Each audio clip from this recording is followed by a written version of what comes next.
Bom dia, meus irmãos, minhas irmãs. Graça e paz da parte de Deus, nosso Pai, e de Jesus Cristo, nosso Senhor. Quero convidar todos vocês para continuarmos apreciando a palavra de Deus e direcionando toda a nossa atenção para o texto de João, Evangelho de João, capítulo de número 16. Evangelho de João, capítulo 16. Esse é um dos discursos de Jesus, praticamente horas antes de ser preso. Trata-se das instruções que ele está dando aos discípulos, provavelmente ainda no cenáculo, depois de terem instituído a ceia do Senhor. O objetivo de Jesus Cristo é instruir os seus discípulos, porque eles não compreendem o que está para acontecer.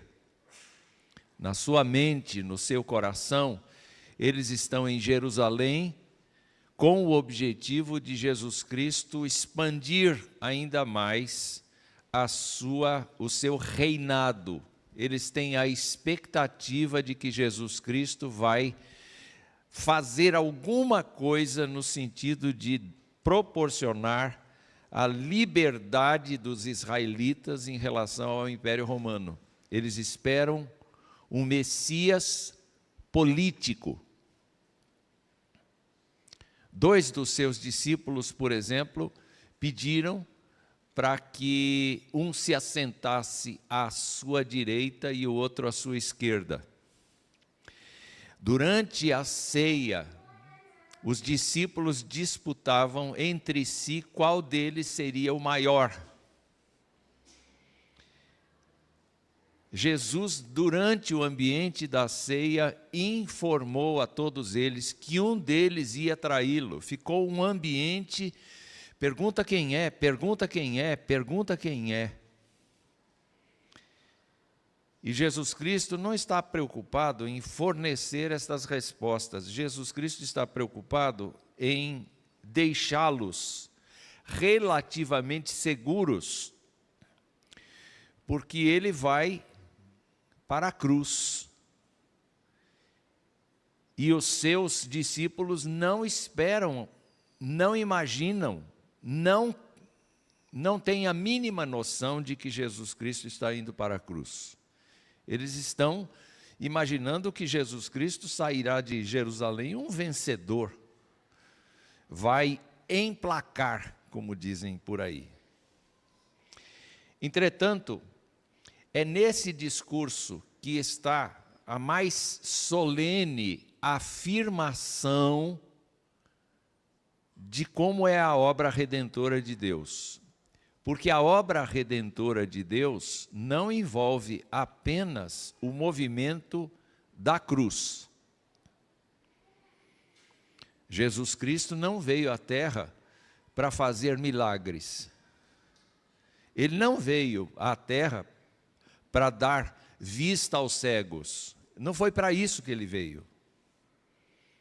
O plano de Deus foi que ele viesse para morrer no lugar dos pecadores. Então ele precisava sim fazer a obra de Deus, usar desses sinais para mostrar que ele não era mero homem, mas era Deus e homem, dupla natureza numa só pessoa. Ele precisava demonstrar que ele tinha poder sobre a natureza. Ele mandou o vento se calar. Ele tinha poder sobre os alimentos, ele multiplicou pães e peixes. Mas não era para isso que ele veio. Ele veio para morrer. E ao vir para morrer, ele ressuscita dentre os mortos, conforme nós celebramos na Páscoa. E o que é mais significativo, ele então agora está anunciando que vai embora. a partir do verso 7, por favor. João 16, 7. Ele diz: mas eu vos digo a verdade, convém-vos que eu vá. Convém-vos que eu vá. Porque se eu não for, o Consolador não virá para vós outros. Se, porém, eu for, eu vô-lo enviarei. Na verdade, Jesus estava falando do Espírito Santo já várias vezes. Várias vezes. Desde o começo do Evangelho de João, nós já encontramos referências a respeito do Espírito Santo. João é o evangelista que mais tratou do Espírito Santo dentre os 4 evangelistas. Os outros quase não mencionam o Espírito Santo, mas João fala do Espírito Santo, e a gente pode dizer que toda a teologia do Espírito Santo está firmemente calcada em João e não em Paulo. Paulo vai expondo partes do ministério do Espírito. Mas em João nós encontramos o fundamento de toda a obra do Espírito Santo de Deus. E Jesus Cristo disse assim: se eu não for, ele não virá. Se eu não for, ele não virá. Por que isto? Por que o Espírito Santo não podia ser derramado, como aconteceu no Pentecostes, antes de Jesus ir? Por que ele não poderia ter sido derramado sobre os discípulos durante o ministério de Jesus Cristo? Os comentaristas se dividem em diversas opiniões, mas, amados irmãos, a lógica do plano redentivo de Deus é simples. Nenhuma pessoa estaria justificada diante de Deus para receber o Espírito Santo se Jesus Cristo não tivesse morrido na cruz e levado o seu sacrifício para o Pai, a fim de que o Pai aceitasse a obra redentora. Era necessário que Jesus Cristo morresse, o seu sacrifício fosse apresentado ao Pai, o Pai tivesse sua justiça satisfeita e aplicasse sobre todos aqueles a quem Deus chamou a sua justificação, a fim de que o Espírito Santo fosse derramado. Então, traduzindo em miúdos, se eu não partir, Jesus diz, o Espírito Santo não virá. Mas quando eu partir,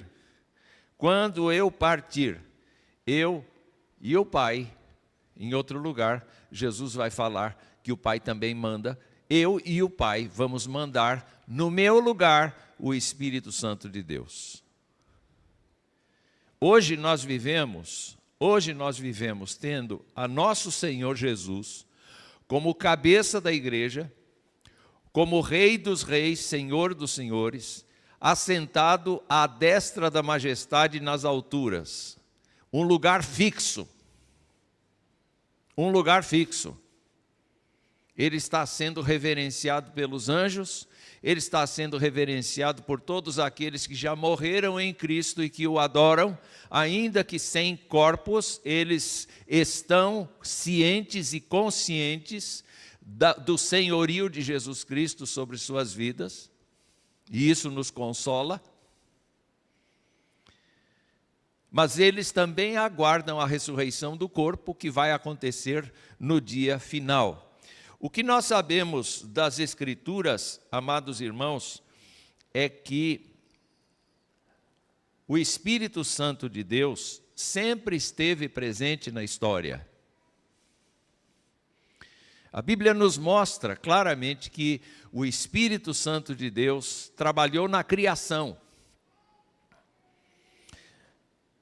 Os Salmos revelam que o Espírito Santo é o renovador da vida na natureza. Nós imaginamos que a grama cresce pelas leis naturais, mas não é só isso. Nós cremos que o agente poderoso da criação é o Espírito do Senhor. Mas aqui, nesse texto, então, Jesus Cristo diz qual vai ser o ministério do Espírito Santo no seu lugar. Nós acabamos de ler aqui, queridos irmãos, que o nosso corpo, o corpo do crente, foi transformado em santuário do Espírito. Não é verdade? O templo do Espírito não é esse espaço. É o meu ser, é o seu ser, é a nossa vida. E é por isso que a nossa vida tem que ser, o nosso corpo tem que ser respeitado. Porque o Espírito Santo de Deus habita no nosso ser. E ele se utiliza do espaço do nosso ser para a sua obra. Então nós vamos olhar aqui, e antes de falar do Espírito, eu quero dizer o que é que Jesus ainda está fazendo. O Senhor Jesus, quando falou aos discípulos nesse discurso, ele disse que ele ia preparar lugar para os seus discípulos. O que ele está fazendo é vencer todos os seus inimigos, e o último inimigo a ser vencido é a morte. E ele está reunindo em torno de si, como Efésios nos avisa, toda a história, a fim de que toda a história se confronte com Jesus Cristo, e numa guerra contra Jesus Cristo, a maldade e o próprio diabo serão vencidos. É o que afirma as Escrituras. Mas o terceiro passo de Jesus, ao terminar de vencer os seus inimigos, é entregar o reino ao Pai e vir julgar vivos e mortos e recolher para si todos aqueles que confessaram o seu nome na terra durante a sua vida. Então, este é o passo. Ele está lá, num lugar fixo. Mas Deus não nos deixa sozinhos. A nossa fé não é baseada no nosso esforço. O nosso conhecimento bíblico não é baseado na nossa intelectualidade. Não há ferramenta nossa que seja eficiente para manter o testemunho de Deus nos nossos corações. Deus sabe da nossa fraqueza e por conta disso Ele pessoalmente, na pessoa do Espírito Santo, vem até nós e toma controle da vida do crente e faz com que o crente persevere. Então nós somos ajudados pelo Senhor para sermos crentes até o fim. Eu sou crente há 40 anos. Então, bendiga a Deus. Olha, o Espírito Santo mora na minha vida faz 40 anos. Bendiga a Deus por essa presença do Espírito Santo de Deus. O Consolador foi, meus irmãos, identificado aqui várias vezes.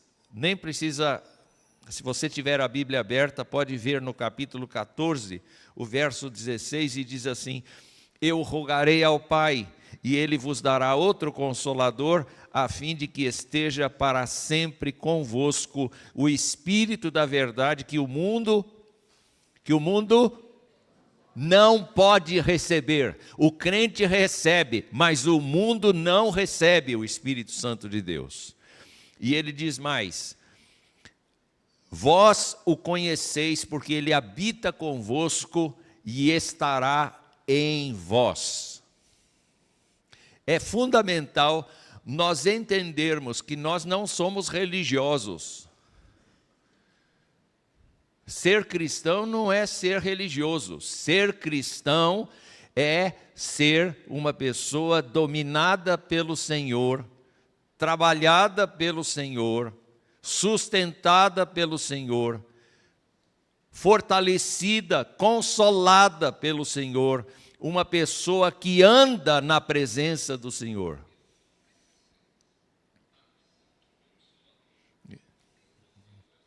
Isso, dá um jeito aí.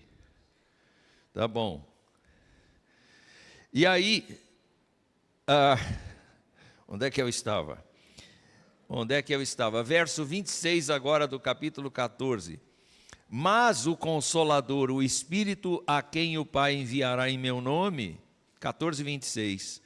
Esse vos ensinará todas as coisas e vos fará lembrar de tudo o que vos tenho dito. O Espírito Santo vai servir de memória, vai servir de inspiração, vai servir de iluminação. Se os crentes que escreveram os livros da Bíblia foram inspirados pelo Espírito Santo para escrever, nós, os crentes de hoje, que não temos a inspiração, nós temos a iluminação do Espírito para entender o que foi escrito e aplicar nos nossos corações.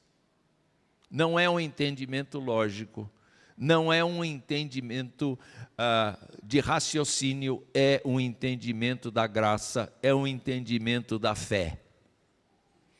E, amados irmãos, ele continua no 15, 26, dizendo assim: quando vier o Consolador que eu vos enviarei da parte do Pai, o Espírito da verdade que dele procede, esse dará testemunho de mim. A missão do Espírito Santo é fazer você falar de Jesus, não de você falar de você mesmo, nem falar necessariamente de Deus o Pai, nem necessariamente falar de Deus o Espírito, mas o Espírito coloca na vida da gente uma palavra: Jesus, Jesus, Jesus. Quando uma pessoa fala muito de Jesus, ela está cheia do Espírito Santo. Não é quando ela profetiza, não é quando ela fala em línguas, é quando ela fala de Jesus, porque a função do Espírito de Deus é entronizar Jesus no coração e na vida das pessoas. Aliás, o propósito de Deus é fazer com que um crente seja parecido com Jesus, segundo a imagem de Jesus. E quando nós pensamos nessa imagem de Jesus, quem é que faz esta imagem de Jesus na gente?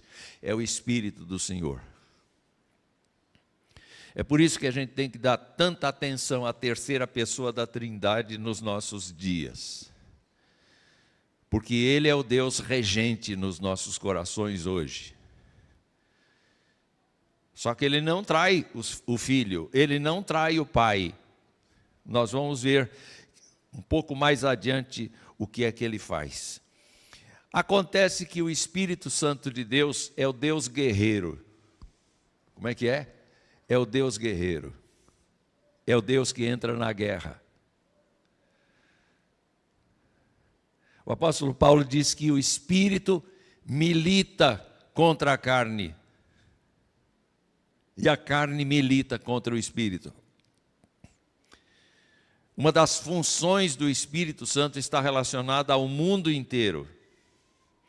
E o Senhor Jesus Cristo diz em João, no capítulo 16, no verso 8 até o verso 11, ele diz assim: quando ele vier, quando o Espírito vier, o Consolador vier, convencerá o mundo do pecado, da justiça e do juízo, do pecado porque não creem em mim, da justiça porque vou para o Pai e não me vereis mais, do juízo porque o príncipe deste mundo já está julgado.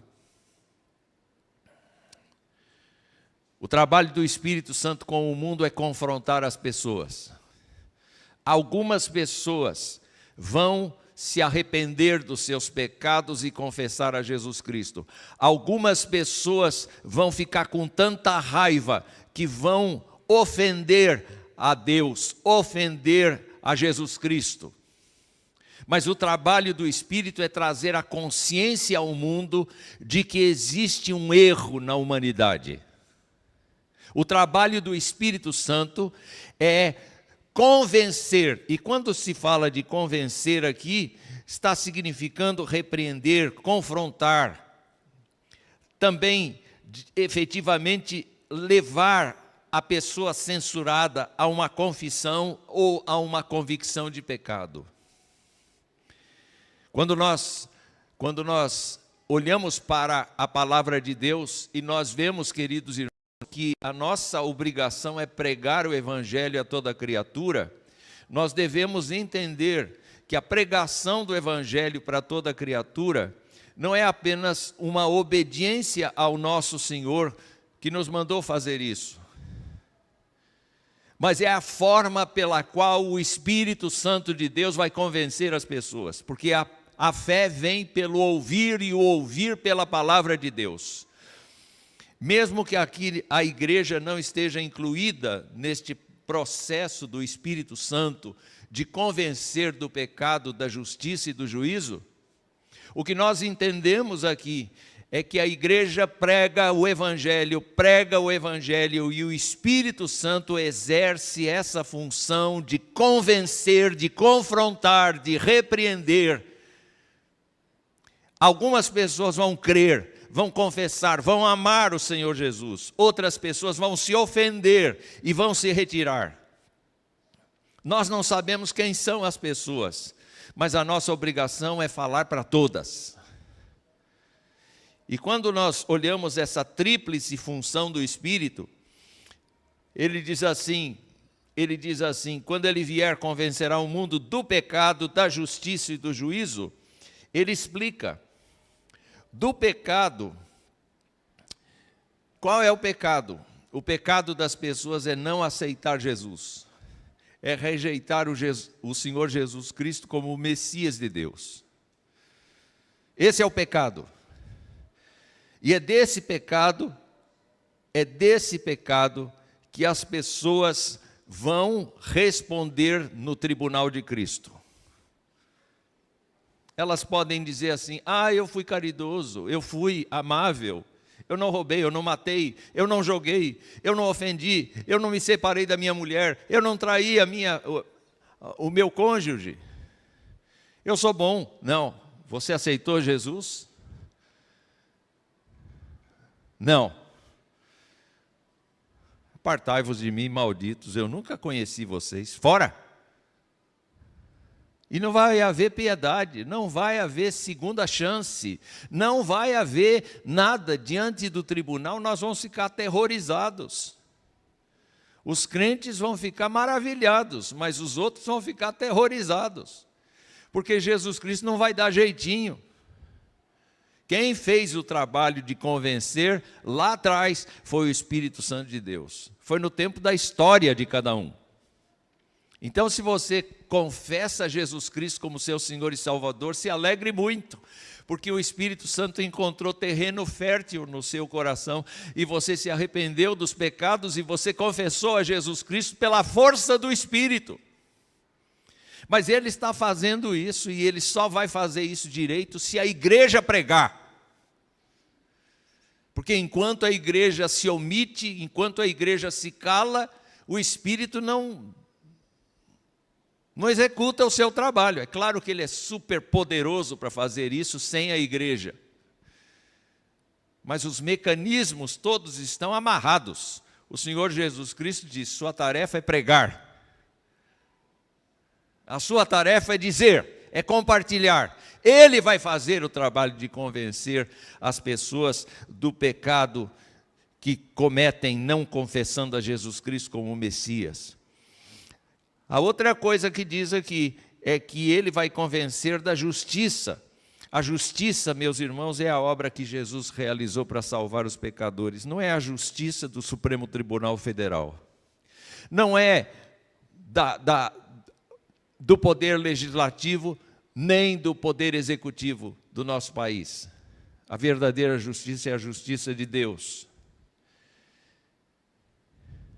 E a justiça de Deus exigiu a morte do seu filho. Ele vai convencer que só essa justiça é que vale. A justiça dos homens não vale nada.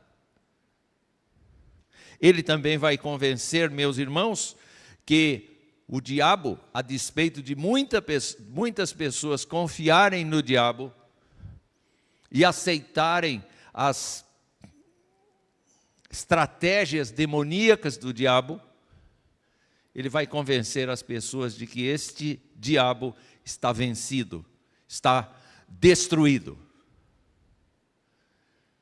E o crente em Cristo precisa se lembrar disso. O diabo tenta, é a função dele tentar. Ele é inimigo de Deus, ele tenta, ele quer nos machucar, ele quer nos ferir. Mas sabe o quê? O Espírito Santo de Deus luta contra ele.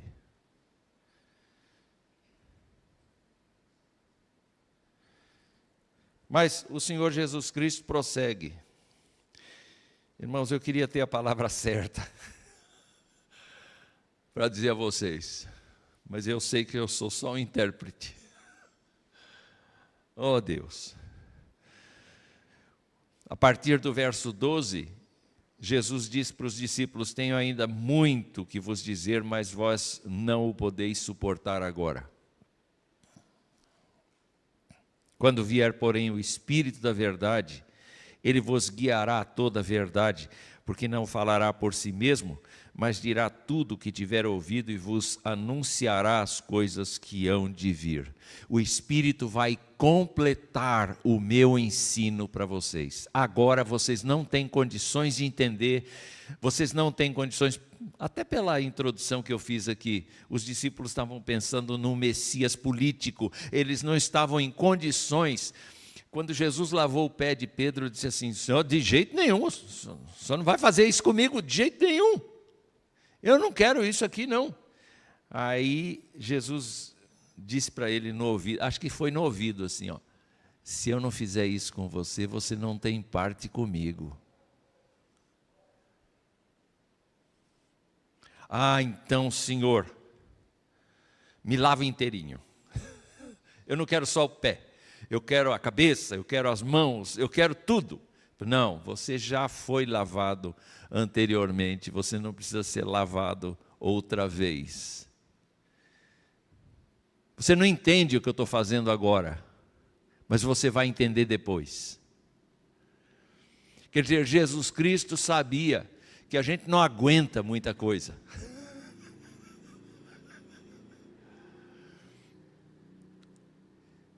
E ele disse assim: olha, agora não dá para falar o que eu tenho para falar, o que eu quero falar com vocês.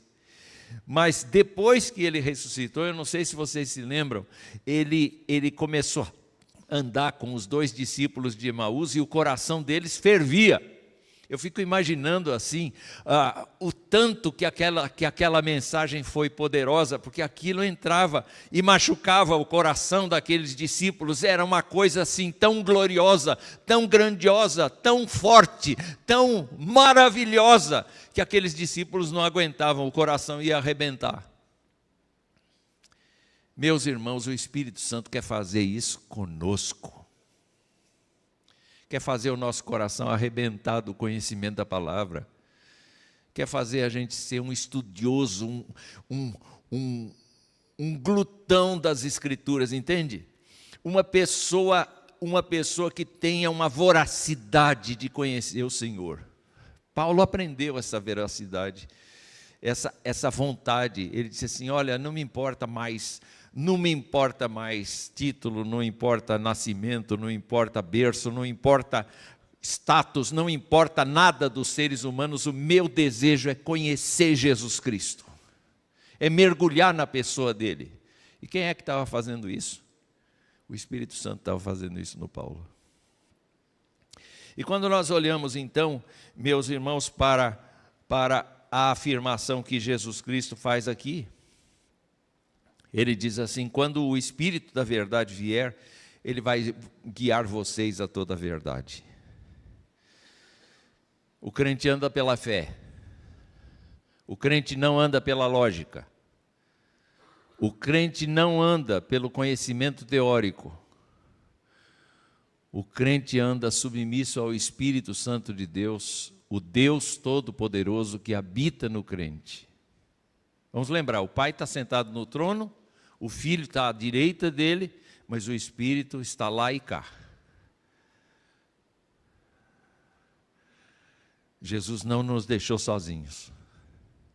E quando nós olhamos nós olhamos o mecanismo pelo qual Ele nos fala ao coração, o principal mecanismo que Deus fala ao coração do crente é a Bíblia. É a Bíblia. Depois ele usa pregadores, a própria igreja, ele usa pessoas para nos aconselhar, ele usa situações, ele usa uma porção de coisas, mas a prioridade é a Bíblia que ele próprio inspirou. E o crente tem que conhecer a palavra, porque conhecendo a palavra, o crente vai viver dentro de um procedimento de vida que vai ser um procedimento maduro, que vai ser um procedimento poderoso. De repente, o crente está fazendo as obras que Jesus fez. Porque Jesus disse: eu vou embora, mas vocês vão fazer as mesmas obras que eu fiz e talvez até maiores. Porque não é a obra do milagre que vale, é a obra da cruz.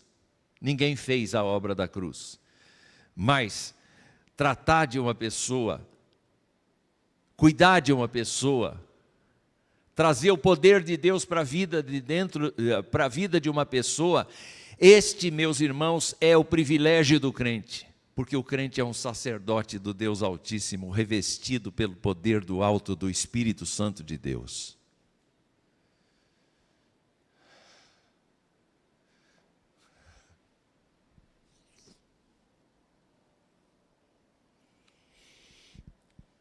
Eu termino. João 16, verso 14, diz assim: Ele me glorificará porque há de receber do que é meu, e vou-lo há de anunciar. Tudo quanto o Pai tem é meu, por isso eu vos disse que há de receber do que é meu, e vou-lo há de anunciar. Ninguém se engane. O Espírito Santo tem um ministério de guerra, porque ele convence o mundo. Ele tem um ministério junto ao crente, de guiar a toda a verdade, mas ele também tem um ministério de exaltar a Jesus Cristo, sendo absolutamente fiel ao legado de Jesus Cristo. O Espírito Santo nunca vai trabalhar, prestem atenção nisso, o Espírito Santo nunca vai trabalhar para te enriquecer. O Espírito Santo nunca vai trabalhar para você ser uma pessoa benquista na sociedade, amada pela sociedade, um líder, uma líder fenomenal da sociedade. O Espírito Santo nunca vai fazer isso. O Espírito Santo vai sempre promover Jesus. E Ele vai te usar com poder, com graça. Ele vai te usar com poder, com sabedoria. Ele vai te usar com poder e competência para você ser crente em Jesus. Nada mais do que isso. Se Ele te der o dom de ganhar dinheiro, fique sabendo que é para distribuir, não é para reter. Se Ele te der o dom de profetizar, não é para você ficar dizendo aos outros o que vai acontecer em 2032. Deus me revelou. Ele vai te esclarecer tudo a respeito de Jesus. E Ele vai te direcionar para as pessoas que estão em conflito e necessidade. Porque nunca, nunca, nunca, nunca Ele vai te trazer recompensa nesta terra. A recompensa está guardada para os salvos em Jesus Cristo nos céus. Só lá. Então hoje, nós devemos entender que o Espírito Santo de Deus é o nosso guia, é o nosso mentor, é o nosso cuidador, é o nosso consolador, é o Deus presente na nossa vida. Eu não poderia chamá-lo de Emanuel, no sentido da profecia bíblica que apontava para Jesus Cristo. Jesus Cristo era o Emanuel, que significava Deus encarnado vindo à terra. Mas agora eu posso chamar com toda a segurança que Deus está conosco. E eu queria pedir a você que fechasse os olhos, eu gostei disso, que fechasse os olhos aqui e abrisse o seu coração para dizer: Espírito do Senhor, eu quero te servir como Deus vivo e verdadeiro. Eu quero ser uma pessoa que proclame o nome do meu Senhor Jesus na terra, de todas as maneiras que eu puder, porque eu sei que o Espírito do Senhor está trabalhando sem cessar. Seja um instrumento do Espírito Santo, dócil, obediente, reverente.